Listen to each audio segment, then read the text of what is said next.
Welcome to the podcast, Let the Prophet Speak. We are about to study Eov, that is Job, chapter 5. I first want to apologize to the listeners of the podcast for the long break in these podcasts these past several months. It was just personal reasons, just busy with a lot of things, and it was hard for me to do the proper research and be ready for the podcasts. And also, I kind of had to review in my mind a lot of things about my plan for how to teach Eov. But regardless, thank God I'm here again, and we're going to continue our study of this book.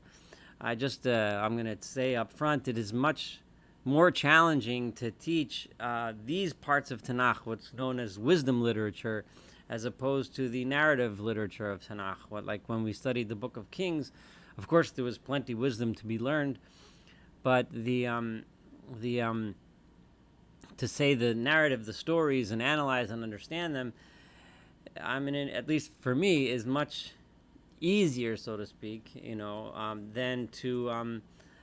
than analyzing wisdom literature. And the first two chapters of Eov were narrative, and then the last small portion is narrative. But the entire middle, the bulk of this book, is really wisdom literature. It's not a story; it's a discussion and a debate.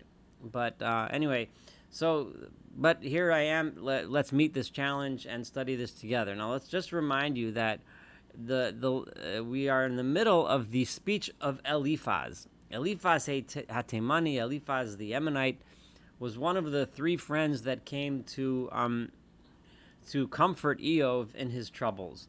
And they sat quietly while Eov mourned, but then when the mourning period was over, we started reading of the discussion that went between them. And the discussion, the wisdom part of the literature, started with after Eov was personally afflicted, with boils and pain and suffering and terrible suffering, after his family and his wealth had been taken away, his children had been killed, and so on.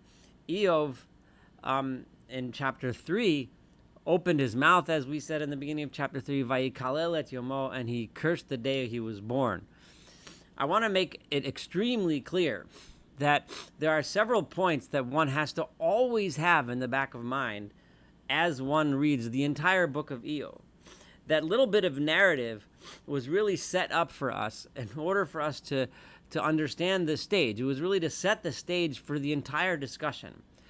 Because in that story, we were given a background. We were given something, a piece of knowledge that the people in this discussion, Eov himself, and those who he's talking to, Eliphaz and the others, they didn't know this knowledge. And that knowledge is, we were given the secret. We were given the key. We know that God knew that Eov was a perfectly righteous person and did not deserve this punishment. We know that. The only other one, arguably, who knows that in this story is Eov himself.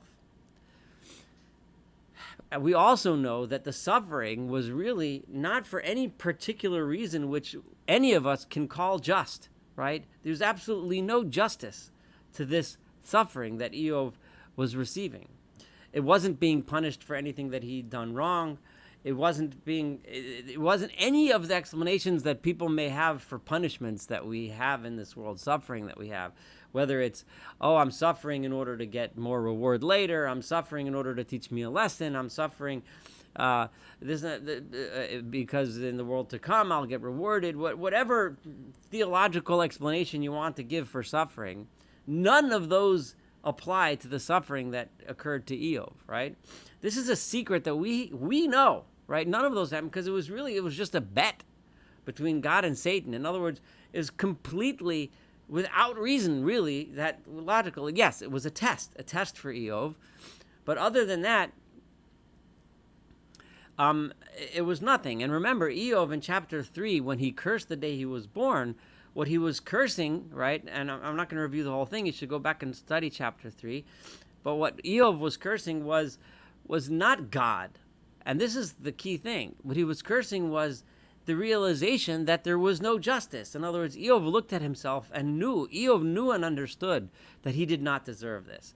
Many of us, when we go through life and something bad happens to us, we can look back at our deeds and see that it was a direct line. I made this mistake, I did this thing that was wrong, and therefore I'm suffering for it. And when those things happen in our lives, they make some level of sense. The suffering is still terrible, but at least we can look back and understand how we got there and then do our best to try to make amends and fix it. But when Eov looked through his life, he found nothing. And therefore, he said, if this is the case, if the kind of justice with which God rules the world is a justice that has absolutely no sensical reason, nothing that we can even point to, no justice whatsoever that humans can call justice, then what's the point? Why am I even here? What's the reason? That was Eov's challenge. But the thing is that Eliphaz did not understand this. We, knowing these secrets, now look at the speech of Eliphaz and realize just how much Eliphaz did not understand.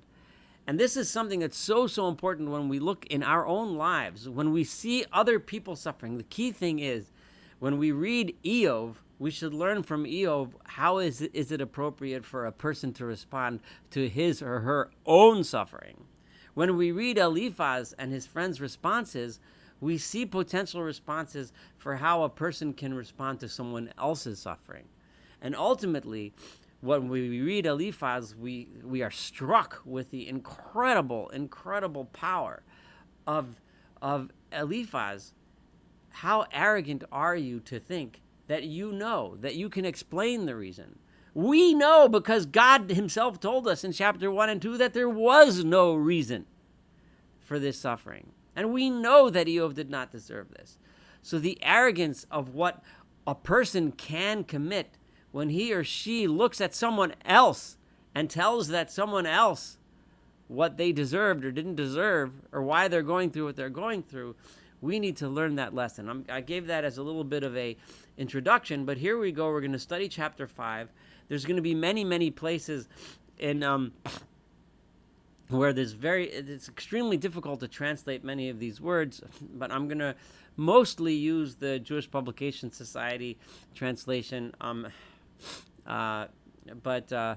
Let's go forth. And now, again, I remember that in the last chapter, what Eliphaz did in chapter 4 was really 2 points. Number 1, he said that all Yisur and all suffering comes because of a fault, because someone deserves it. He could not accept that someone can suffer and not deserve the punishment. So there must be something that you deserve. We know that that's total baloney, that's not true, right? We know for a fact that that's not true because we were told, right, that people sometimes suffer for reasons which we cannot define, which we cannot understand, and it is not because they did anything wrong. But Eliphaz comes and says no, right?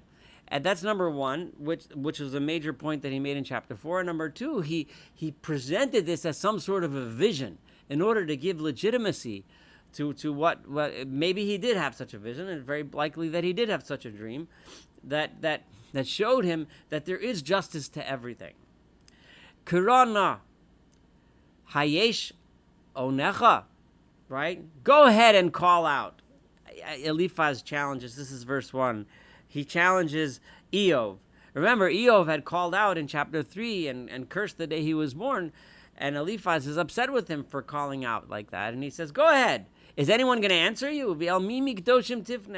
To whom among the holy ones can you turn? In other words, which angel can you turn to pray?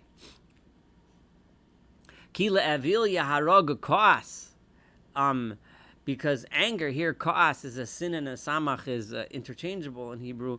The fool gets killed by his anger. In other words, when you're angry, you're so angry about the day you were born, right? That anger kills a fool. In other words, because you are not using your brain, Eliphaz says to Eov. And people like you that act out of anger and they act rashly will end up dying for it. Ufoset tomiskina. And jealousy or kina is often translated here as like the passion, right, that one has will kill the fool is another, as someone who's a simple-minded person, another word for a fool. And Eliphaz arrogantly states here, Ani ra'isi, I saw, Evil mashrish, I've seen foolish people take roots. In other words, they put down their roots as if I'm a great guy, I'm good because, things are going well for me. But immediately when I saw that person is a fool, that person is evil. He thinks he sets his roots and he's going to be great. But I immediately cursed him. I cursed the place which he planted. The image here is that of a big palace that an evil ruler might build, thinking that I'm going to set this palace up and I'm going to set my roots and I'm going to be the greatest king of blah blah whatever, right? Immediately I realized this guy is destined for doom. Yirchaku vanov miyesha. And what's cursed did I state? That may his children be distanced from any type of salvation. V'yidaku, or any type of v'yidaku bashar ve'ein matzil. May they be crushed in the gates. This is it gives the image of the gates of battle. May the children of this king be killed in battle, ve'ein matzil, and no one be there to save them. This is extremely difficult to read because it's obvious that the hint here is to Eov, whose children were killed. In other words, and he's calling Eov a fool for why are you being angry at God, right? Clearly, there must be something wrong with you. There must be something that you need to repent for. But we're going to get to that in a minute. I jumped a little bit ahead of myself. Asher kitziro ra'ev yochel. May again, this is still in the middle of the curse. I'm at verse 5. May the hungry person eat that which he reaps. In other words, this king, this person, this wealthy person who's the evil person who built this big home and has this big field, may his harvest be eaten by the hungry. In other words, as opposed to his family. V'el mitzinim yikachehu, and may they carry it off in baskets. This is a term that I don't think has a parallel anywhere else. Vishoaf tzamim chelam is another one of those terms in Eov, which is unique to here. And we'll see soon some of these words come from Aramaic, some from Arabic, other Semitic languages, and other languages we'll see as we go through. So this is like, and then they're Hebraicized and put in here. It's very difficult to translate. But again, I'm not going to spend too much time working on those translations. And like I said, in general, I'm sticking with the JPS translation, although I might use other things here and there. V'sho'af tzamim chelam, and may the people who are thirsty, again, that's samim instead of tzemeim, may they drink up their wealth that they produced. In other words, the wealthy may set all this stuff up, but may they never be able to enjoy it, and may the poor and paupers come and take it away from them. It's kind of like a wish for some sort of a Robin Hood sort of justice. That, oh yeah, sure, we see the king, we see the nobleman oppressing those that are around him, but I curse him that one day he will lose it all and the poor will take it. Kilo yetzei me'afar oven. Because evil doesn't come from the dirt. In other words, evil doesn't come from nowhere. Ume'adamol lo yitzmach amal. Now, amal is often translated as work, but amal is also, and in this context, is really means things that people do that are unjust and mischievous, and mischief is the word that the JPS uses. Ki lo yetzei me'afar oven. Evil doesn't come from nowhere. Ume'adama lo yitzmach amal, and mischief or evil or making other people suffer, that does not come out of the ground just sprouting by itself. It comes from somewhere. Ki adam la amal yulad, because people were born. This verse is often used to say we were born to toil, but that's not what it really means here. Here it's saying person is born to evil, to mischief. People all do evil. So what he's saying is here, Eliphaz, is that you, Eov, are human like everyone else, and all people do things that are wrong, and you must have done something that are wrong, and that's why you're suffering. Now remember, back in our minds, we know that that's not true. We know that Eov was perfect, But Eliphaz, looking from the outside, said, Eov, you're suffering. It must be because you did something wrong, and don't think you're greater than everyone else, because everyone was born to do mischief. Uvnei reshef yagbihu uf, right? And this is even harder to translate, but uf is to fly, right? And yagbihu uf means the flight raises them up. And what does it raise up? These b'nei reshef, which I'm going to translate here as sparks. But again, I was just choosing this is the most of the commentaries. The Metzudas translates it that way. Other commentaries understand that sparks are raised up by flight. Well, what does that exactly mean?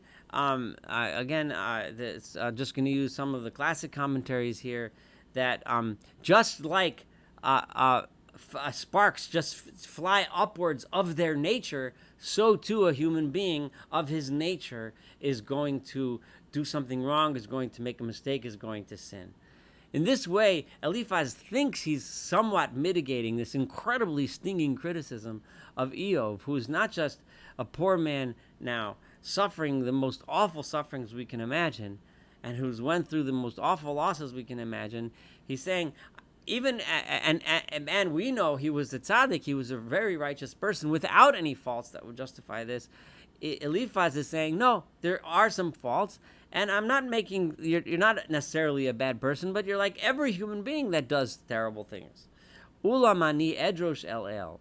However, in this kind of situation, what should you do? What do I do? If people are truly born for evil, right? Then what do you do? How do you fix it, right? When you're going through this terrible calamity, what should your reaction be?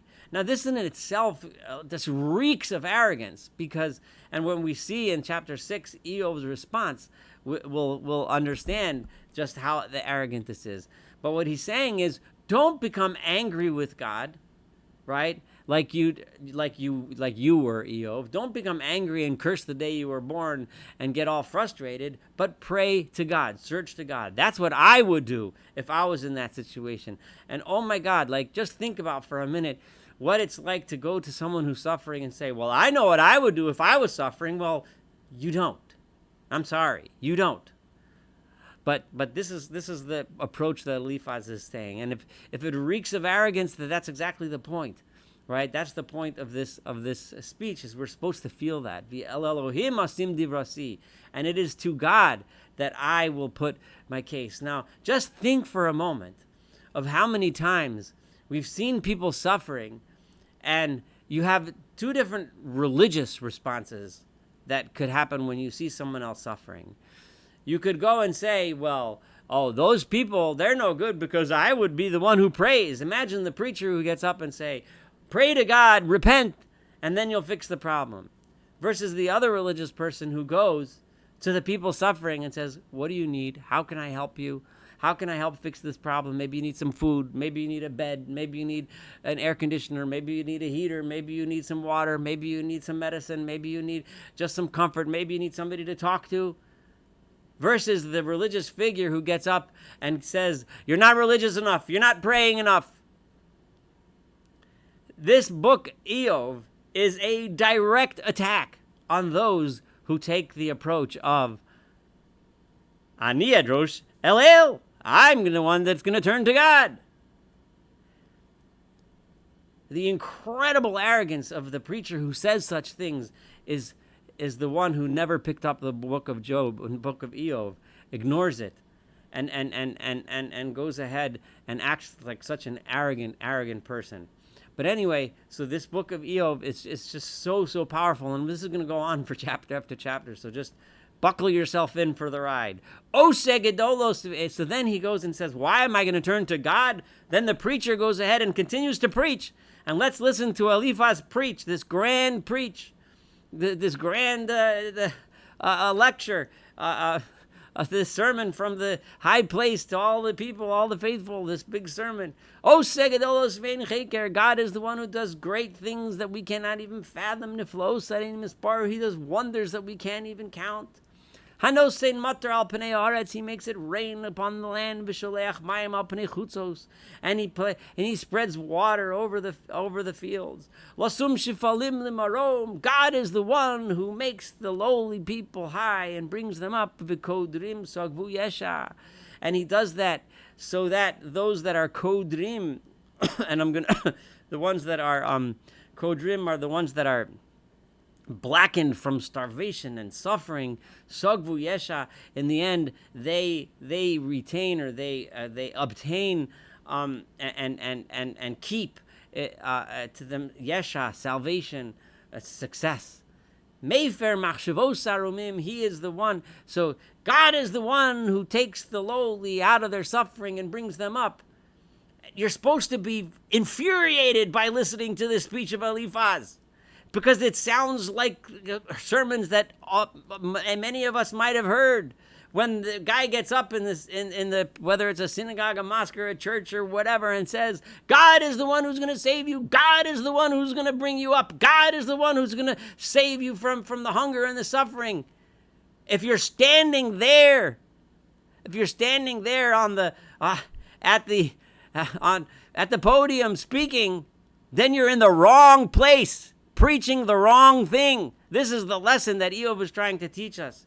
You're sitting here comforting your friend, and you're telling him that it's his fault, and you're telling him to turn to God. What you're supposed to be doing is trying to find ways to comfort him. But no, he's giving this grand speech that sounds like a wonderful sermon. It sounds so theologically wonderful, but completely and utterly misses the point. And this point is going to be pounded into us chapter after chapter, verse after verse, for the next 30 chapters. Mefer machshavos harumim, God is the one who ruins the thoughts of those who are wily and sneaky and liars. V'lo saseno yidehem tushia, He is the one that makes sure that they are not successful. The point is here is not that the words of Eliphaz aren't necessarily true. Yes, it is true that God is just. We find in throughout the Torah and Tanakh, we find verses about God lifting the spirits of those who are down. But not in this context.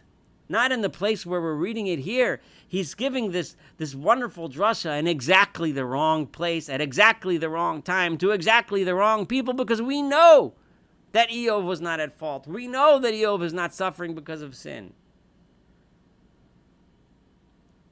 And we also know that Eov himself never pointed a finger at God. He just said, what's the use? What's the point? If the justice that occurs in this world is not justice that I understand, if I can't make myself a better person, if that's not going to save me, because even though I'm perfect, God still makes me suffer, then what's the point? That was Eov's question. That's a very legitimate philosophical and theological question, which we're going to have to wait until the end of this book to hear God's own answer to that question. Loched chachamim ba'armam. God traps those who are clever, and here the chachamim doesn't mean clever or wise in a good way. It means those who are clever in a bad way, who think they're going to outsmart everyone else, who think they're going to outsmart God. God traps them. Ba'atzas niftalim nimhara, and the ideas or the plans of those who are pitalim or niftalim, who are wily and I don't even know the good word, crafty, nimhara, He makes them go away. So now I'm going to stop here just simply because it's halfway, and it would be too much to go through the entire chapter 5.